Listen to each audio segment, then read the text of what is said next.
Morning, नमस्कार। आप सबका स्वागत है आज की वीडियो में। आप सब जैसा कि जानते हैं हर संडे आपके लिए आती है साइंस की क्विज। तो चलिए आज 8 नवंबर की क्विज स्टार्ट करते हैं बिना टाइम वेस्ट कीजिए। तो आई नो बच्चों you all are excited for the quiz. Let's start. Okay, the first question is the acceleration due to gravity at equator. तो पहले तो आपको ये टर्म्स क्लियर होनी चाहिए। एक्सेलेरेशन ड्यू टू ग्रेविटी क्या है, इक्वेटर की बात क्या है, इक्वेटर क्या होता है, तो वो समझते हैं पहले। बच्चों, एक्सेलेरेशन ड्यू टू ग्रेविटी आपने साइंस में पढ़ा होगा, जिसको हम स्मॉल जी से डिनोट करते हैं। देखिए, एक्सेलेरेशन ड्यू टू ग्रेविटी होता है ये, और इक्वेटर मतलब जैसे कि अगर हम अर्थ की बात करें, एक होते हैं पोल्स और होता है इक्वेटर। तो एक्सेलेरेशन ड्यू टू ग्रेविटी मतलब एक तरह से आप ग्रेविटी लगा लीजिए, जिसकी वजह से जो फोर्स हमें अर्थ पे बांध के रखती है, तो इक्वेटर पे वो क्या होगी, वो पोल से कम होगी, पोल से ज़्यादा होगी, पोल्स के बराबर होगी, और डिपेंड नहीं करता, does not depend on the earth centripetal acceleration. तो देखते हैं अच्छा आंसर क्या है। So the answer is less than at poles. मतलब इक्वेटर पे जो है ग्रेविटी वो पोल से कम होगी। In combination, the equatorial bulge and the effect of the surface centrifugal force due to rotation means that sea level gravity increases from 9.7 meter per second square at the equator to 9.8 at the poles. Okay, the next question is heat transfer horizontally within the atmosphere is called.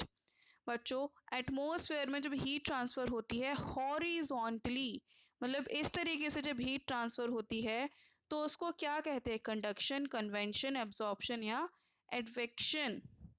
So the answer is advection. जब बच्चों temperature change होता है, during temperature change और advection, a fluid transports some preserved amount of material by bulk motion. मतलब जब temperature change होता है तो उसकी वजह से जो फ्लूइड ट्रांसपोर्ट होता है वो क्या करता है, कुछ जो मटेरियल है वो प्रिजर्व ट्रांसपोर्ट करता है बल्क मोशन की से। और जो फ्लूइड मोशन है is delineate mathematically as a vector field, and therefore the transported material is delineated by a field showing its distribution over C. The next question is noise is measured in. आप सबने सुना होगा noise pollution. तो बच्चों, noise pollution में major करने के लिए हम एक वो देखते हैं कि किसी चीज़ में यूनिट होती है नॉइस की भी, हम किस चीज़ में नॉइस को नापते हैं। So the options are watt, RM, centigrade और डेसिबल। आप सबको पता ही होगा कि it is decibel, because the human ear can detect a wide range of sounds. Pressure level 10 से 102 pascal, they are measured on a logarithm scale with the units of decibel. A more technical definition of sound pressure level is found in the glossary. The next question, the bats can fly in the dark. आपने देखा होगा जो चमगादड़ हैं वो रात को ही निकलते हैं, और वो निकलते ही नहीं, साथ में अपना शिकार भी कर लेते। तो उनके पास ऐसी कौन सी पावर है जिसकी वजह से वो रात को उड़ सकते हैं, इतनी अंधेरे में रह सकते हैं और अपना शिकार भी ढूंढ लेते हैं। So the options are, they can see the objects in the darkness. क्या वो रात में ऑब्जेक्ट देख सकते हैं? They have weak legs and are likely to attack by the predators. ये बच्चों तो वैसे एलिमिनेट होगा, अगर ऐसा होता तो वो निकलते ही नहीं। ओके, द थर्ड क्वेश्चन है, third option is they generate flashes of light. क्या वो लाइट निकालते जुगनू की तरह, या फिर they generate ultra sonic sound waves? तो बच्चों आंसर होगा, अगर आप एलिमिनेशन मेथड से भी देखेंगे तो इसका ऑब्वियस आंसर है D, they generate ultrasonic sound waves. Bats can fly in the dark because bat echolocation is very much similar to the sonar waves. Okay, the next is what changes will happen to a bowl of ice and water kept at exactly 0 degrees Celsius? अगर ice और water को 0 degree Celsius पर रखेंगे तो क्या होगा? All ice will melt, all water become ice, no changes will happen, only some ice will melt. So कोई change नहीं होगा बच्चों, क्योंकि जो फ्रेश वाटर है they are cooled at 0 degrees Celsius and subjected to additional loss of heat energy, normally will freeze. तो बच्चों होगा क्या जब आप आइस और फ्रेश वाटर को एक साथ रखोगे, तो इसमें क्या होगा, adding heat to the mixture causes, इसकी वजह से आइस तो मेल्ट होगी, लेकिन हमने पानी से उसका हीट रिमूव कर दी है तो उसको फ्रीज होगा, तो दोनों क्या हो जाएंगे, इक्विलिब्रियम स्टेट में हो जाएंगे, तो ना वो बर्फ बनेगा और ना ही पिघलेगा, तो it will no changes will happen. Next is the art and science of map making is called, मतलब मैप मेकिंग को क्या कहते हैं, it options are remote sensing, cartography, cartography, photogrammetry और mapping. So answer is cartography. Globes and maps represented on the surface of the sphere, cartography की वजह से. Okay, the seventh is silver halides are used in photography plate because they are, photography plate में silver हैलिडेज क्यों, halides क्यों use होते हैं बच्चों, oxidised हो जाते हैं वो, they are soluble in hypo solution, they are reduced by the light and totally colorless.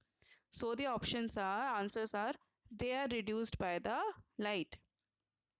Silver halides are used in photography because they are photosensitive as they react with light to form the image. Okay, they are, वो क्या होते हैं, photo sensitive होते हैं, means light sensitive होते हैं, and इसलिए क्योंकि वो they are sensitive so they react with light, और रिएक्ट करने के बाद वो क्या करते हैं, दे फॉर्म एन इमेज. जो सिल्वर हैलाइड्स होते हैं they are being reduce to silver, they are also soluble in hypo solution. Next is tetra ethyl lead, TEL क्या है बच्चों, एक कैटलिस्ट है जो कि यूज होता है बर्निंग फॉसिल फ्यूल, एक एंटीऑक्सीडेंट है, एक रिडक्टेंट है, या फिर एंटी नॉक कंपाउंड है. तो आंसर है इसका, it is an anti knock compound. So what is anti knock compound बच्चों, it is organolead compound with formula of this, it is a petrofuel additive, first being mixed with, इसको gasoline से mix करते हैं, beginning in the, इसकी beginning हुई थी 1920s में.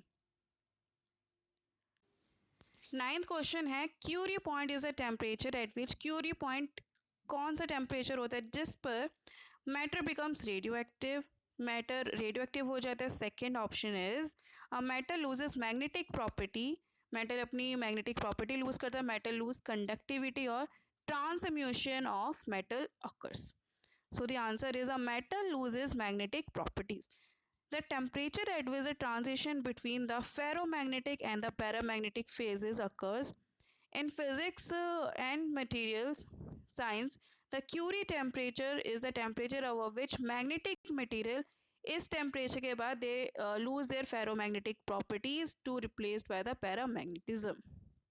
Okay, the last question is the isotope used for the production of atomic energy is, uranium का isotope use होता है बच्चों, यू यहाँ पे जो symbolize it is for uranium, तो उसका यूरेनियम का कौन सा आइसोटोप, 235, 238, 234 और 236. सो द आंसर इज 235. जो प्लूटोनियम है 239 is the primary fizzle isotope use for the production of nuclear weapon. Although जो यूरेनियम 235 है वो भी यूज होता है, plutonium 239 is also one of the 3 main isotopes demonstrated usable as a fuel in thermal spectrum nuclear reactors. So what's your final score? Comment in the comment section. पता नहीं आप सबके 10 on 10 कैसे आ जाते हैं. मेरे हिसाब से मैं बहुत हार्ड क्विज देती हूँ. I don't know. If you are scoring 10 on 10 without cheating, then it is very good. Congratulations to all of you. So the next question is what is the color of the mirror? आपने सोचा कभी mirror का भी colour होता है? नहीं ना. Okay, और जो लास्ट क्वेश्चन था लास्ट टाइम क्विज का, animals living in the 3 trunks are known as arboreal, जो 3 ट्रंक्स में रहते हैं उनको बोलते हैं arboreal. Okay, thank you so much. Then we will meet on next Sunday. Bye bye.